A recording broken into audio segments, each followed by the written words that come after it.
Me acompañan en la apertura del programa de hoy dos...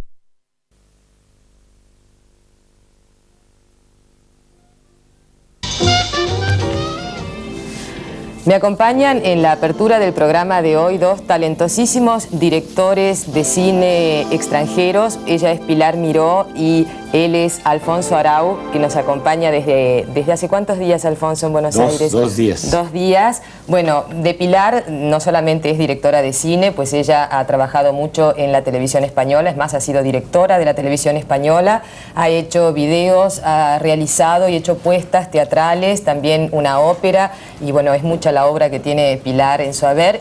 Ha sido invitada por el ICI, que es el Instituto de Cooperación Iberoamericana, para realizar una muestra retrospectiva de su obra, y en esta se presentarán 2 películas todavía inéditas entre nosotros, que todavía no hemos visto nunca aquí. Una es El pájaro de la felicidad, y la otra, Pilar... La otra es Beltenebros, que es una... ¿Berti? Beltenebros. Beltenebros. Es el título de una novela de un autor contemporáneo español que es Antonio Muñoz Molina. ¿Y es anterior al pájaro de la felicidad? Es anterior y es una película que tuvo un León de Plata en Berlín el año pasado. ¿Es posible? Un oso, perdón. Un oso, claro, el oso en Berlín. ¿Es posible atrapar a ese pájaro de la felicidad, Pilar? Bueno, yo creo que es posible atraparlo cuando uno se da cuenta. Y que cuando te das cuenta ya posiblemente tienes las plumas en la mano, ya se ha escapado. ¿Puede suceder que te llegue la felicidad y que ni te enteres? Yo creo que eso es una condición casi exclusiva de la felicidad. Me parece que siempre se anda buscando, y cuando piensas que has estado cerca o que la has tenido es porque ha pasado. Porque ya ha pasado, no hay posibilidad de vivir en el presente la felicidad. Yo creo que es posible si no estuviéramos buscando siempre el más allá de aquello que tienes. Lo que pasa es que creo que somos exigentes, debemos ser exigentes, y entonces nos perdemos un poco la oportunidad de disfrutar de lo que hay. Lo que pasa es que la idea de atrapar la felicidad es como una idea un tanto absoluta, quizás, ¿no?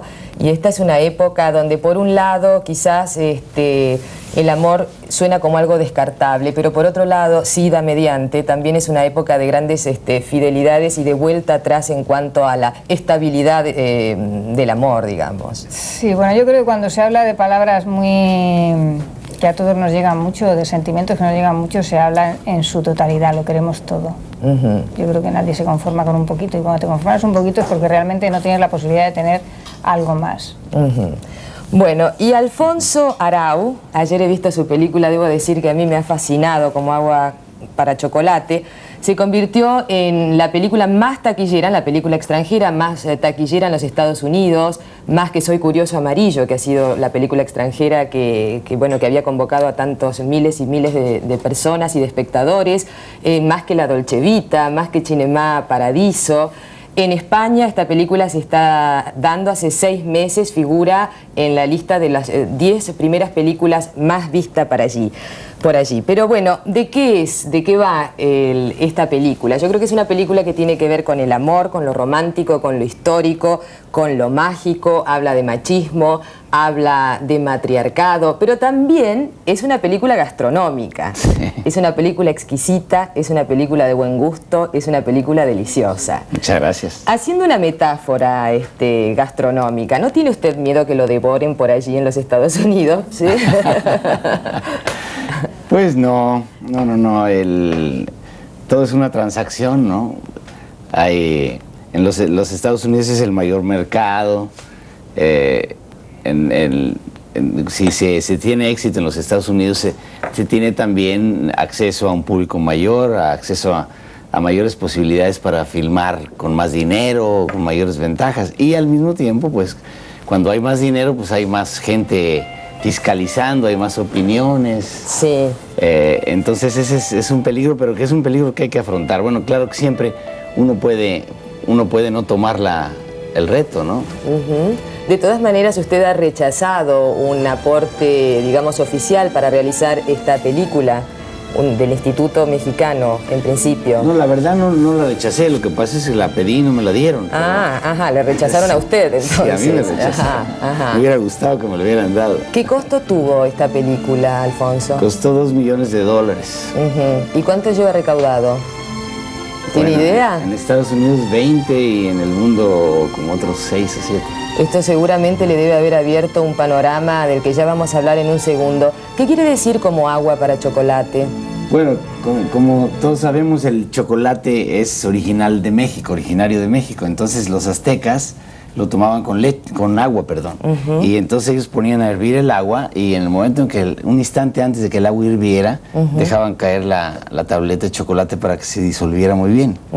Entonces es un dicho popular. En México cuando decimos estoy como agua para chocolate, quiere decir que estoy a punto de explotar, de hervir, en dos sentidos, tanto de furia como eróticamente. Y ese es el título de la película. ¿Y esto lo tiene que explicar en los distintos países donde se presenta o le han cambiado el título?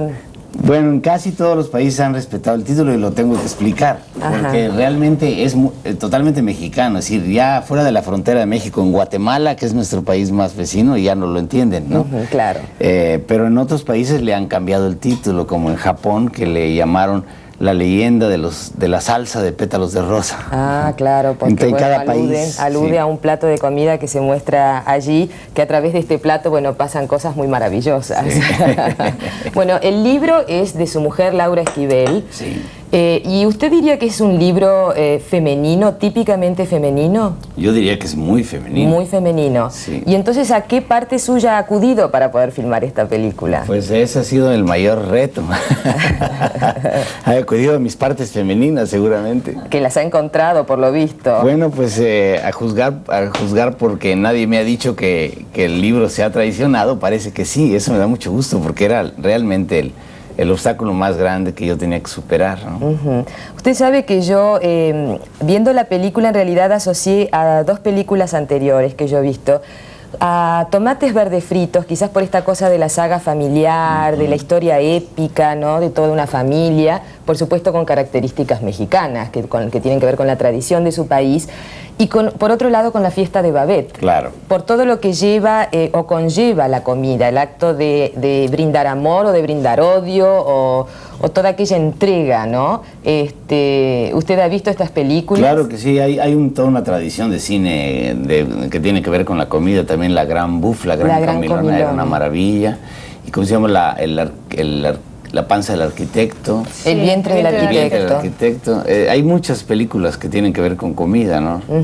Pues la comida Agua para chocolate no tiene que ver con ninguna, yo creo. Tiene una personalidad propia que además es la autóctona mexicana, ¿no? Sí. O sea que yo creo que uno de sus grandes méritos al haber tenido tanto éxito fuera es que es una película muy mexicana pero muy universal. Sí, es cierto.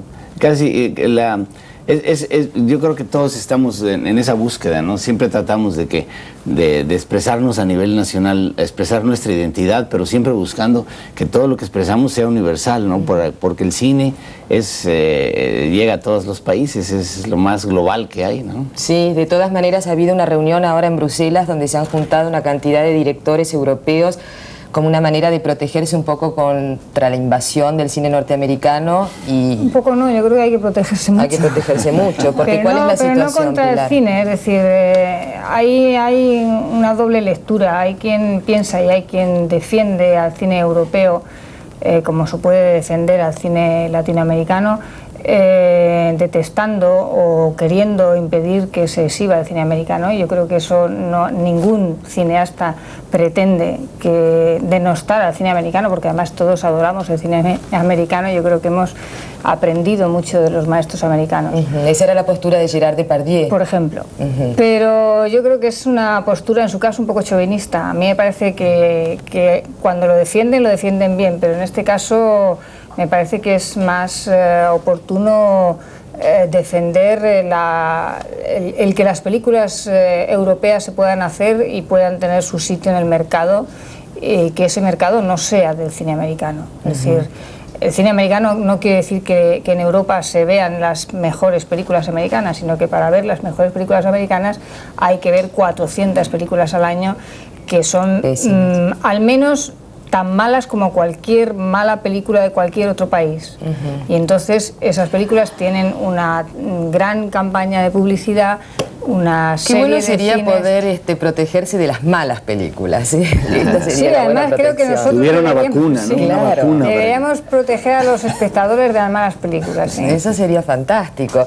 Y Pilar, si uno va al cine y ve una película tuya y no sabe que es tuya, ¿inmediatamente reconoce que es una película hecha por una mujer? Pues yo creo que no, y un ejemplo de lo que puede ocurrir con eso es Agua para chocolate. Porque si no la hubiera hecho, imaginemos que hubiera sido al contrario. Sí. Seguramente si yo hubiera dirigido esa película hubieran dicho, claro, es que es una película hecha por una mujer y entonces tiene una sensibilidad, Claro. cuenta una historia. Y yo creo que eso ya es un tópico, es decir, yo siempre he defendido que el hombre tiene tanta sensibilidad, si es que es sensibilidad, para contar una historia como una mujer. Yo creo que el cine lo hacemos personas y las personas Claro. tienen unas características y les importa una serie de temas que le tocan y que quiere transmitir a los demás, y esos son temas universales que hablan las mujeres, hablan los hombres, y que unas veces dirige un hombre y otras veces dirige una mujer. Antes era un poco más raro que dirigiera una mujer, pero ahora ya afortunadamente tampoco. Sí. Entonces yo creo que esa diferencia es más la que se hace cuando a priori se sabe que una película la ha dirigido una mujer. Pero yo creo que efectivamente si no se ven los títulos de crédito no habría por qué saber que una película está hecha por una mujer. Donde se notaría quizá, Pilar, es en el guión, ¿no? Porque cuando un guión está escrito por una mujer, entonces ahí sí es donde Bueno, las mujeres plantean sus cosas, que son curioso, diferentes, ¿no? Es curioso esto que planteas, porque esta última película mía, El pájaro de la felicidad, que al parecer es muy de mujer, es una historia de una mujer, y entonces se interpreta como que solo una mujer puede hacer esta película. Sí. Pues el guión es de un hombre. Pues sí, O sea que es el Así mismo es. caso que tu Sí. película. A la inversa, a claro. la inversa, sí. Claro. Y tú tienes una historia con el teatro en realidad, ¿no es cierto? Has sido actor y director de teatro. ¿Y cómo fue que comenzaste a filmar? ¿Cómo fue ese proceso, esa decisión? No, pues yo siempre quise filmar, yo estudié teatro y soy actor y director de teatro. En efecto, toda mi primera etapa de mi carrera fue el teatro, pero yo no filmaba porque simplemente el sindicato de directores en México no dejaba entrar a nadie nuevo durante años. Fue hasta 1969 que en una de esas crisis que de pronto abrieron un poquito las puertas y yo me metí. Y desde el momento en que empecé a filmar me olvidé de todo lo demás porque eso era lo que yo quería, ¿no? Ahora, estuve siempre cerca del cine como actor. He hecho muchas películas como actor en México y en Estados Unidos. ¿Y qué películas ha visto para aprender a filmar? ¿Qué le han enseñado? Bueno, yo, en mis tiempos todavía no había la escuela de cine en México. La escuela de cine en México es muy reciente. Y como yo me interesaba mucho la comedia, durante mis anteriores películas, este es el primer melodrama que yo hago, mis anteriores películas son todas de humor político, y eso es lo que me interesaba. Entonces, como no había escuela, yo iba todos los días a una cineteca de la televisión, y un amigo que fue un poco mi maestro me hizo ver en orden todo: Chaplin, Keaton, Harry Landon, El Gordo y el Flaco, los hermanos Marx, todos los grandes maestros del cine mudo. Y entonces esa fue realmente mi escuela de cine, ¿no? ¿Y la tuya, Pilar? Pues la mía fue una escuela que entonces existía, una escuela oficial de cinematografía, y que ahora no existe. Pero realmente yo creo que la mejor escuela es ver cine. Sí. O sea, hay cosas que lógicamente aprendes más rápidamente si te las explican, pero que son la pura mecánica, ¿no? Y luego ver cine es la gran escuela, es Claro. como ver la vida a través de una mecánica que es la que se aprende en muy poco tiempo. ¿Y de quiénes has aprendido más? ¿Quiénes son tus directores favoritos? Pues hay muchos y muy dispares, y entre mis favoritos, digamos que yo recuerdo de niña haberme enamorado de todos los galanes de las películas de John Ford. Gary Cooper, que John estás en los Ford, cielos. Por supuesto. Pero luego pues hay obras de Visconti que me parecen un asombro, y de Bergman, y hay algún director americano como por ejemplo Sidney Pollack, que normalmente nunca se le rinde un homenaje como un gran director, y yo creo que es un director que es interesante para mí, por lo menos porque toca historias que que yo sería capaz de tocar. Ajá. Quizá yo no me atrevería a plantearme el emular el Gato Pardo, ¿no? Pero tu sensibilidad se lleva bien con la de él, digamos, hay una afinidad por allí. Sí, sobre todo porque a lo mejor está más cercano y parece que eso puedes ser lo más posible. Bueno, Alfonso, cuénteme en qué proyecto está ahora. Sé que está en un proyecto importante. Bueno, después... Con grandes actores y que a lo mejor vienen a filmar por aquí. A ver, cuénteme. Sí, lo que pasa es que tradicionalmente cuando un director tiene éxito en Estados Unidos, Hollywood te abre los brazos y te invita a entrar, y siempre eso se piensa muchísimo